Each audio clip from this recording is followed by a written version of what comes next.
So കഴിഞ്ഞ ക്ലാസ്സിൽ നമ്മൾ ഇലക്ട്രോഡ് പോളറൈസേഷനെ കുറിച്ചാണ് ഡിസ്കസ് ചെയ്തിരുന്നത്.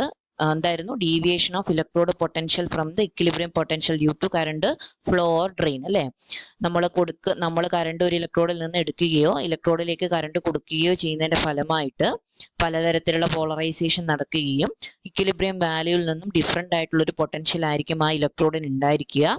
ആ ഒരു ഷിഫ്റ്റിനെ പറയുന്ന പേരായിരുന്നു എന്ത്? ഇലക്ട്രോഡ് പോളറൈസേഷൻ അല്ലെങ്കിൽ ഇലക്ട്രോലിറ്റിക് പോളറൈസേഷൻ എന്നുകൊണ്ട് ഉദ്ദേശിച്ചത്. സോ പലതരത്തിലുള്ള പോളറൈസേഷൻ അല്ലെ, ഏതൊക്കെ? ആക്ടിവേഷൻ പോളറൈസേഷനും കോൺസെൻട്രേഷൻ പോളറൈസേഷൻ ഉണ്ടാവും. അതുപോലെ തന്നെ റെസിസ്റ്റൻസ് പോളറൈസേഷൻ ഉണ്ട് എന്നുള്ളത് നോക്കി. ഓരോ പോളറൈസേഷനും എങ്ങനെയൊക്കെയാണ് മിനിമൈസ് ചെയ്യുക എന്നുള്ളതിനെ കുറിച്ചും നമ്മൾ നോക്കി. ഓക്കെ, ഈ ഒരു ആക്ടിവേഷൻ പോളറൈസേഷന്റെ ഒരു എക്സാമ്പിൾ പറയുകയാണെങ്കിൽ മെയിനായിട്ടും hydrogen evolution reaction on different metal shows different activation polarization. അതായത് പ്ലാറ്റിനത്തിന്റെ ഫാസ്റ്റ് ആയിട്ട് നടക്കും. ഓക്കെ, പ്ലാറ്റിനം ഫാസ്റ്റ് ആണ്, നേരെ മറിച്ച് മെർക്കുറി എന്ന് പറയുന്നത് സ്ലഗ്ഗിഷ് ആയിട്ടുള്ളതാണ്. ഓക്കെ, സ്ലഗ്ഗിഷ് ആയിട്ടുള്ളതാണ് ആക്ടിവേഷൻ പോളറൈസേഷന്റെ ഒരു എക്സാമ്പിൾ പറയുകയാണെങ്കിൽ. ഞാൻ പറഞ്ഞ ആക്ടിവേഷൻ പോളറൈസേഷൻ എന്ന് പറഞ്ഞു കഴിഞ്ഞാൽ ഒരു എന്താണ് ഉദ്ദേശിക്കുന്നത്? ഒരു ആക്ടിവിറ്റി അല്ലെ, ഒരു ആക്ടിവേഷൻ ബാരിയറിന്റെ ചേഞ്ചസ് കാരണം ഉണ്ടാകുന്ന ഹൈ ആക്ടിവേഷൻ എനർജി ഒക്കെ ആണെങ്കിൽ ആക്ടിവേഷൻ പോളറൈസേഷൻ കൂടുതലായിരിക്കും. പക്ഷെ പ്ലാറ്റിനത്തിന്റെ ഒരു ഹൈഡ്രജൻ എവല്യൂഷൻ റിയാക്ഷൻ പ്ലാറ്റിനത്തിനാണെങ്കിൽ ഫാസ്റ്റ് ആയിട്ട് നടക്കും, ലോവർ ആക്ടിവേഷൻ എനർജി മതി. നേരെ മറിച്ച് മെർക്കുറിയിലാണെങ്കിൽ അത് സ്ലഗ്ഗിഷ് ആണ്, ഹയർ ആക്ടിവേഷൻ എനർജി ഉള്ളത് കൊണ്ട്. ഓക്കെ, ദെൻ നെക്സ്റ്റ് ഈ ഒരു പോളറൈസേഷന്റെ പ്രശ്നം എന്താ? ഈ ഒരു പോളറൈസേഷൻ നമുക്ക് ഒരു ഇലക്ട്രോലിറ്റിക് പോളറൈസേഷൻ നല്ലൊരു ഇതാണോ? അല്ല, ഇലക്ട്രോലിറ്റിക് പോളറൈസേഷൻ നല്ലതല്ല അല്ലെ. കാരണം എന്താ? ഇങ്ങനെ ഇലക്ട്രോലിറ്റിക് പോളറൈസേഷൻ നടക്കുന്നതിന്റെ ഫലമായിട്ട് നമ്മളുടെ ആ ഒരു നമ്മൾക്ക് ഡിസൈഡ് ആയിട്ടുള്ള റേറ്റ് റിയാക്ഷൻസ് നമുക്ക് എന്താ പറയാ നടക്കുന്നില്ല അല്ലെ. നമുക്കൊരു നമ്മൾ ഉദ്ദേശിച്ച രീതിയിൽ നമുക്ക് ആ ഒരു നെറ്റ് റിയാക്ഷൻ നമുക്ക് നടക്കാതെ വരും. സോ ഒരു ഇലക്ട്രോലിറ്റിക് പോളറൈസേഷൻ മിനിമൈസ് ചെയ്തുകൊണ്ടാണ് നമ്മൾ അതിന് വേണ്ടിയിട്ടാണ് കാറ്റലിസ്റ്റ് യൂസ് ചെയ്തിട്ടോ നമുക്ക് സ്റ്റിർ ചെയ്തിട്ടോ ടെമ്പറേച്ചർ ഇൻക്രീസ് ചെയ്തിട്ടോ അങ്ങനെയൊക്കെ നമുക്ക് ഈ ഒരു പോളറൈസേഷൻ കുറച്ചുകൊണ്ട് നമുക്ക് ഡിസൈഡ് റേറ്റിലേക്ക് റിയാക്ഷൻസ് കൊണ്ടുപോകാൻ വേണ്ടിയിട്ട് സാധിക്കും. ഓക്കെ, ദെൻ നമ്മൾ ഈ ഒരു പോളറൈസേഷൻ പറയുമ്പോൾ മെയിൻ ആയിട്ടും നമ്മൾ അറിഞ്ഞിരിക്കേണ്ട അല്ലെങ്കിൽ പോളറൈസേഷൻ കഴിഞ്ഞു കഴിഞ്ഞാൽ നമുക്ക് മസ്റ്റ് ആയിട്ട് അറിയേണ്ട ഒരു ടേം ആണ് ഓവർ പൊട്ടൻഷ്യൽ. ഓക്കെ, സോ ഞാൻ പറഞ്ഞു നമുക്ക് ഒരു പോളറൈസേഷൻ ഇലക്ട്രോഡിൽ നടക്കാൻ ചാൻസ് ഉണ്ട് എന്ന് പറഞ്ഞു. ഹൈ പോളറൈസേഷൻ ആണെങ്കിൽ എന്താണ് ഉദ്ദേശിക്കുന്നത്? ഞാൻ പറഞ്ഞു പോളറൈസേഷൻ നല്ലതല്ല എന്ന് പറഞ്ഞു. High polarization means higher energy loss. Okay, higher energy loss ആണ് ഹൈ പോളറൈസേഷൻ നടന്നു കഴിഞ്ഞാൽ സംഭവിക്കുന്നത്. സോ നമ്മൾ എന്ത് ചെയ്യണം? പോളറൈസേഷൻ മിനിമൈസ് ചെയ്യണം എന്ന് പറഞ്ഞു. എങ്കിൽ മാത്രമേ നമുക്കൊരു എനർജി എഫിഷ്യന്റ് ആയിട്ടുള്ള ഇലക്ട്രോളിസിസ് അല്ലെങ്കിൽ ബാറ്ററീസ്, ഫ്യൂവൽ സെൽസ് ഒക്കെ നമുക്ക് എന്ത് ചെയ്യാൻ വേണ്ടിയിട്ട് സാധിക്കുകയുള്ളൂ. നമുക്ക് അതിനെ ഒരു ആ രീതി നമുക്ക് ഹൈ എനർജി ലോസ് കുറച്ചുകൊണ്ട് ഡിവൈസുകൾ നമുക്ക് ഉണ്ടാക്കാൻ വേണ്ടിയിട്ട് സാധിക്കുകയുള്ളൂ. സോ ഓവർ പൊട്ടൻഷ്യൽ എന്നുകൊണ്ട് ഉദ്ദേശിക്കുന്നത് the extra potential that must be applied to drive an electrochemical reaction at a desired rate beyond the theoretical potential predicted by the Nernst equation. Okay, ഇങ്ങനെ പലതരത്തിലുള്ള polarisation നമ്മൾ നടക്കുന്നുണ്ട് എന്ന് പറഞ്ഞു അല്ലെ. എന്താണ് നമ്മൾ കഴിഞ്ഞ ക്ലാസ്സുകളിൽ കണ്ടു? ആക്ടിവേഷൻ പോളറൈസേഷൻ നടക്കും, അല്ലെങ്കിൽ കോൺസെൻട്രേഷൻ പോളറൈസേഷൻ നടക്കും, അല്ലെങ്കിൽ റെസിസ്റ്റൻസ് പോളറൈസേഷൻ നടക്കും. ഇതിന്റെയൊക്കെ ഫലമായിട്ട് എന്ത് സംഭവിക്കും? ഒരു തിയററ്റിക്കൽ വാല്യൂവിൽ നിന്ന്, അതായത് നമ്മൾ ഇക്വിലിബ്രിയം കണ്ടീഷനിൽ നേൺസ്റ്റ് ഇക്വേഷൻ യൂസ് ചെയ്ത് കണ്ടുപിടിക്കുന്ന തിയററ്റിക്കൽ വാല്യൂവിൽ നിന്ന്, തിയററ്റിക്കൽ പൊട്ടൻഷ്യൽ വാല്യൂവിനേക്കാൾ കൂടുതൽ പൊട്ടൻഷ്യൽ നമ്മൾ കൊടുക്കേണ്ടി വരും. എന്തിന്? നമുക്ക് ഡിസൈഡ് റേറ്റിൽ ആ ഒരു കെമിക്കൽ റിയാക്ഷൻ നടത്താൻ വേണ്ടിയിട്ട്. അങ്ങനെ ഡിസൈഡ് റേറ്റിൽ നമ്മളുടെ ഇലക്ട്രോ കെമിക്കൽ റിയാക്ഷൻ നടത്താൻ വേണ്ടി നമ്മൾ കൊടുക്കുന്ന ആ ഇലക്ട്രോഡിലേക്ക് സപ്ലൈ ചെയ്യുന്ന എക്സ്ട്രാ പൊട്ടൻഷ്യലിനെ പറയുന്ന പേരാണ് എന്ത്? ഓവർ പൊട്ടൻഷ്യൽ എന്ന് പറയുന്നത്. So over potential is defined as the extra potential or voltage that must be applied to an electrode beyond the equilibrium potential to make an electrochemical reaction proceed at a decide rate. നമ്മളുടെ electro chemical reaction decide റേറ്റിൽ നടക്കാൻ വേണ്ടിയിട്ട് നമ്മൾ apply ചെയ്യേണ്ട extra പൊട്ടൻഷ്യലിനെ പറയുന്ന പേരാണ് എന്ത്? Over potential എന്ന് പറയുന്നത്. So over potential is a measure of inefficiency due to kinetic and transport barrier. അല്ലെ, ഈ പലതരത്തിലുള്ള activation, polarization, concentration polarization, resistant polarization ഒക്കെ ഫലമായിട്ട് നമുക്ക് ഡിസൈഡ് റേറ്റിൽ നമ്മളുടെ ഇലക്ട്രോഡ് റിയാക്ഷൻ നടക്കില്ല. നമ്മളുടെ ഡിസൈഡ് റേറ്റിലേക്ക് ഇലക്ട്രോഡ് റിയാക്ഷൻ നടക്കാൻ വേണ്ടിയിട്ട് നമ്മൾ എക്സ്ട്രാ പൊട്ടൻഷ്യൽ അപ്ലൈ ചെയ്യണം നമ്മുടെ ഇലക്ട്രോഡിലേക്ക്. സോ അത് എന്തിനെയാണ് കാണിക്കുന്നത്? നമ്മുടെ കൈനറ്റിക് അല്ലെങ്കിൽ ട്രാൻസ്പോർട്ട് ബാരിയറിന്റെ ഫലമായിട്ടുണ്ടാവുന്ന ഇൻഎഫിഷ്യൻസിന്റെ ഒരു മെഷർമെന്റ് ആണ് അപ്പോൾ എന്ത് എന്ന് പറയുന്നത്? ഓവർ പൊട്ടൻഷ്യൽ എന്ന് പറയുന്നത്. ഇതിനൊരു ഡെഫിനിഷൻ കൊടുക്കുകയാണെങ്കിൽ ഓവർ പൊട്ടൻഷ്യൽ ഈറ്റ എന്ന് പറയുന്ന സിമ്പിൾ വെച്ചാണ് റെപ്രസെന്റ് ചെയ്യുന്നത്.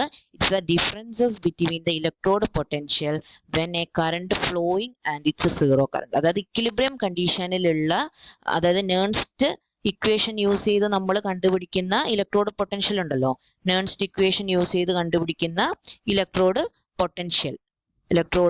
പൊട്ടൻഷ്യൽ ആണ് ഇ എന്നുകൊണ്ട് റെപ്രസെന്റ് ചെയ്യുന്നത്. ഓക്കെ, നമ്മൾ കറണ്ട് അപ്ലൈ ചെയ്യുകയോ അല്ലെങ്കിൽ കറണ്ട് ഡ്രെയിൻ ചെയ്യുകയോ ചെയ്യുന്നതിന്റെ ഫലമായിട്ട്, അല്ലെങ്കിൽ നമ്മൾ എക്സ്ട്രാ കറണ്ട് കൊടുത്തിട്ട് നമുക്ക് ആ ഒരു ഇലക്ട്രോഡ് പൊട്ടൻഷ്യൽ ആ ഒരു ഡിസൈഡ് റേറ്റിൽ നടത്താനുള്ള ഇലക്ട്രോഡ് പൊട്ടൻഷ്യൽ മൈനസ് ഇക്വിലിബ്രിയം കണ്ടീഷനിലുള്ള ഇലക്ട്രോഡ് പൊട്ടൻഷ്യൽ ചെയ്ത് കഴിഞ്ഞാൽ നമുക്ക് എക്സ്ട്രാ നമ്മൾ എത്ര പൊട്ടൻഷ്യൽ അപ്ലൈ ചെയ്തു, ആ ഓവർ പൊട്ടൻഷ്യൽ എത്രയാണ് എന്നുള്ളത് നമുക്ക് ലഭിക്കും.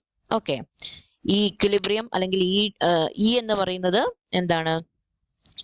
ഈ എന്ന് പറയുന്നത് എന്താണ്? ഇക്വിലിബ്രിയം കണ്ടീഷനിലുള്ള ഇലക്ട്രോഡ് പൊട്ടൻഷ്യൽ ആണ്. ഇക്വിലിബ്രിയം കണ്ടീഷനിലുള്ള ഇലക്ട്രോഡ് പൊട്ടൻഷ്യൽ ആണ് നേൺസ്റ്റ് ഇക്വേഷൻ യൂസ് ചെയ്ത് കണ്ടുപിടിക്കുന്നത്. ഈ ഡാഷ് എന്ന് പറയുന്നത് നമ്മള് actual potential when current is flowing. Okay, നമ്മളുടെ കറണ്ട് ഫ്ലോ ചെയ്യുമ്പോൾ actual potential when current is flowing. Current flow ചെയ്യുമ്പോൾ ഉണ്ടാകുന്ന ഒരു ആക്ച്വൽ പൊട്ടൻഷ്യൽ ആണ് എന്ത്? ഇ എന്ന് പറയുന്നത്. അതിന്റെ രണ്ടിന്റെയും ഡിഫറൻസ് ചെയ്ത് കഴിഞ്ഞാൽ നമുക്ക് ഓവർ പൊട്ടൻഷ്യൽ കിട്ടും. എത്രത്തോളം പൊട്ടൻഷ്യൽ നമ്മൾ അപ്ലൈ ചെയ്തു, എങ്ങനെ?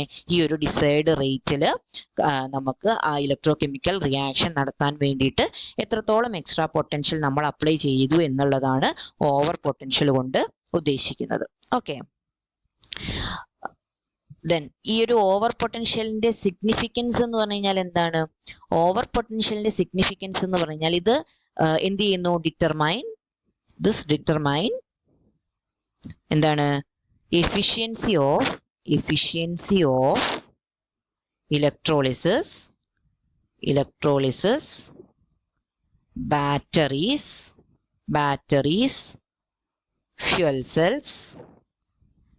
സെൽസ്, ബാറ്ററീസ്, ഇലക്ട്രോളിസിസ് തുടങ്ങിയവയുടെ ഒക്കെ എഫിഷ്യൻസി ഡിറ്റർമൈൻ ചെയ്യുന്നത് ഈ ഒരു ഓവർ പൊട്ടൻഷ്യൽ ഡിറ്റർമൈൻ ചെയ്യും.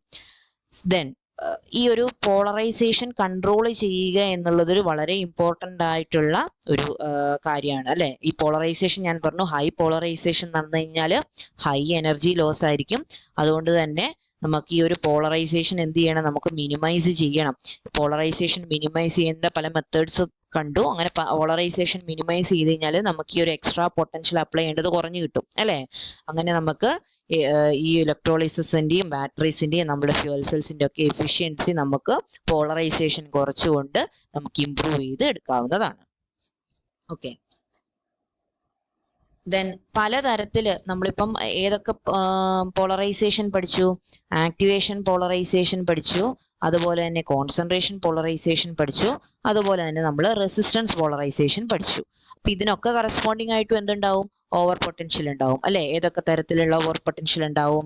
ആക്ടിവേഷൻ ഓവർ പൊട്ടൻഷ്യൽ ഉണ്ട്,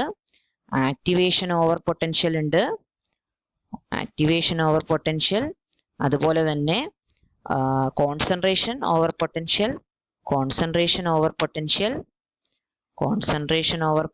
ഉണ്ട്, അതുപോലെ തന്നെ ഓമിക് ഓവർ പൊട്ടൻഷ്യൽ അല്ലെങ്കിൽ റെസിസ്റ്റൻസ്, അല്ലെ? Ohmic over potential. ഇപ്പൊ ഒരു ഓരോന്നിന്റെ ഫലമായിട്ടും ഏതൊക്കെ തരത്തിൽ പോളറൈസേഷൻ നടക്കുന്നുണ്ട്?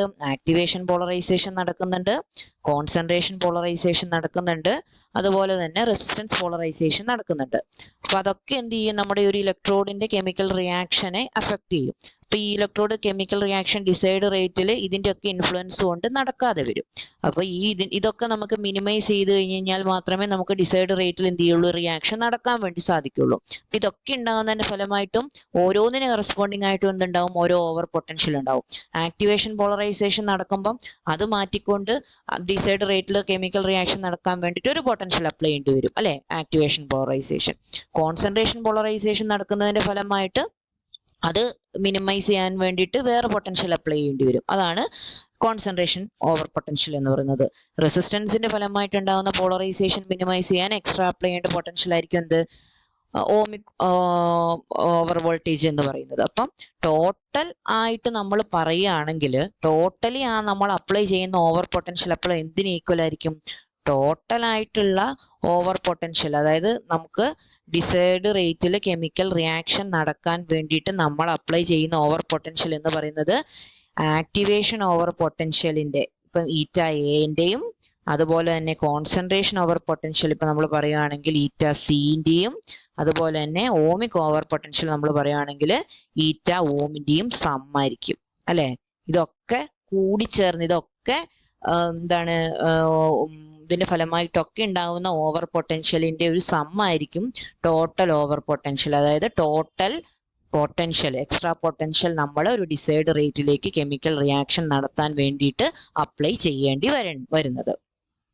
ഓക്കെ, ദെൻ ഇതിന്റെ ഒരു സിഗ്നിഫിക്കൻസ് ഞാൻ പറഞ്ഞു. ഇതിന്റെ ഒരു ഇതാണ് ഡിറ്റർമൈൻ ചെയ്യുന്നതെന്ന് പറഞ്ഞു. എന്തൊക്കെ? എഫിഷ്യൻസി, അല്ലെ? നമ്മുടെ ഇലക്ട്രോളിസിന്റെ എഫിഷ്യൻസി, ബാറ്ററീസിന്റെ, ഫ്യൂൽ സെൽസിന്റെ ഒക്കെ എഫിഷ്യൻസി ഒക്കെ ഡിറ്റർമൈൻ ചെയ്യുന്നുണ്ട് ഈ ഒരു ഓവർ പൊട്ടൻഷ്യൽ എന്നുള്ളത് ഞാൻ പറഞ്ഞു. സോ എന്താണ് ഇതിന്റെ ഒരു സിഗ്നിഫിക്കൻസ് എന്ന് പറഞ്ഞു കഴിഞ്ഞാൽ,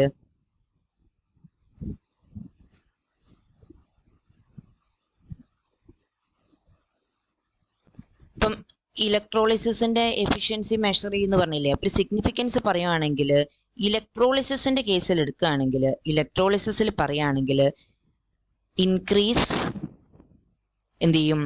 എനർജി കൺസപ്ഷൻ, അല്ലെ? എനർജി കൺസംഷൻ, അല്ലെ? ഓവർ പൊട്ടൻഷ്യൽ കൂടുതലാണെന്ന് പറഞ്ഞു കഴിഞ്ഞാൽ എന്താണ്? നമ്മൾ ആ ഒരു ഇലക്ട്രോളിസിസ് നടത്താൻ വേണ്ടിയിട്ട് കൂടുതൽ പൊട്ടൻഷ്യൽ അപ്ലൈ ചെയ്തുകൊണ്ടിരിക്കുകയാണ്. നമുക്ക് ഇപ്പൊ ഞാനൊരു ഇലക്ട്രോളിസിസ് നടത്തുവാണ്, എനിക്ക് സ്വാഭാവികമായിട്ടും ഞാൻ കൊടുക്കേണ്ട ഒരു പൊട്ടൻഷ്യൽ ഉണ്ട്, അതിൽ കവിഞ്ഞ പൊട്ടൻഷ്യൽ ഞാൻ കൊടുക്കണം, അല്ലെ? അപ്പൊ ഒരു ഇലക്ട്രോളിസിസ് റിയാക്ഷന് എന്ത് ചെയ്യാണ്? നമുക്ക് കൂടുതലായിട്ട് എനർജി കൺസപ്ഷൻ അവിടെ വന്നു, അല്ലെ? ദെൻ ഫ്യൂൽ സെൽസ് അല്ലെങ്കിൽ ബാറ്ററീസിന്റെ കേസിലോ, ഫ്യൂൽ സെൽസ് അല്ലെങ്കിൽ ബാറ്ററീസിന്റെ കേസിൽ പറയുകയാണെങ്കിൽ എന്താണ്? എഫിഷ്യൻസി റെഡ്യൂസ് ചെയ്യും, അല്ലെ? റെഡ്യൂസ് എഫിഷ്യൻസി റെഡ്യൂസ് ചെയ്യാണ്. ദെൻ കൊറോഷന്റെ കേസിൽ പറയുകയാണെങ്കിൽ കൊറോഷൻ റേറ്റിനെ ഇൻഫ്ലുവൻസ് ചെയ്യും. ഓക്കെ, ദെൻ ഇലക്ട്രോപ്ലേറ്റിങ്ങിന്റെ കേസിൽ പറയുകയാണെങ്കിൽ ഇലക്ട്രോപ്ലേറ്റിങ്ങിൽ വരികയാണെങ്കിൽ എന്താണ്? കൺട്രോൾ എന്ത് ചെയ്യും? ഡെപ്പോസിഷൻ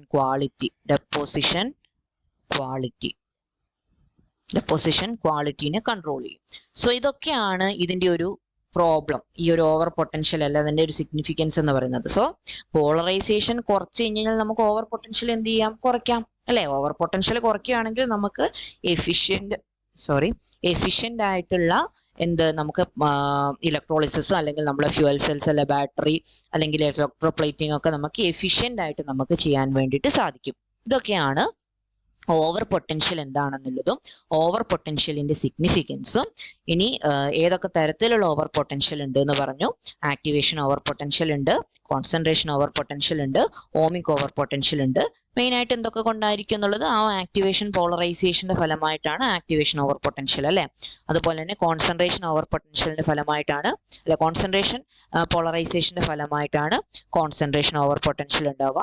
അതുപോലെ തന്നെ റെസിസ്റ്റൻസിന്റെ ഫലമായിട്ടുണ്ടാവുന്നതാണ് ഓമിക് ഓവർ പൊട്ടൻഷ്യൽ എന്ന് പറയുന്നത്. അപ്പൊ ഇത്രയാണ് ഇന്നത്തെ ക്ലാസ്സിൽ നമുക്ക് ഓവർ പൊട്ടൻഷ്യലിനെ കുറിച്ചും അതുപോലെ തന്നെ പലതരത്തിലുള്ള പോളറൈസേഷനെ കുറിച്ചും നമ്മൾ ഡിസ്കസ് ചെയ്തു. ഇനി വരുന്ന ക്ലാസ്സിൽ നമുക്ക് ഈ ഒരു കൈനറ്റിക്സ് റേറ്റിനെ നമുക്ക് ഡിഫൈൻ ചെയ്യാൻ വേണ്ടിയിട്ട് അല്ലെങ്കിൽ പറയാൻ വേണ്ടിയിട്ടുള്ള ബട്ട്ലർ വോൾമർ ഇക്വേഷൻ, ടാഫേൽ ഇക്വേഷനെ കുറിച്ച് പഠിക്കാം.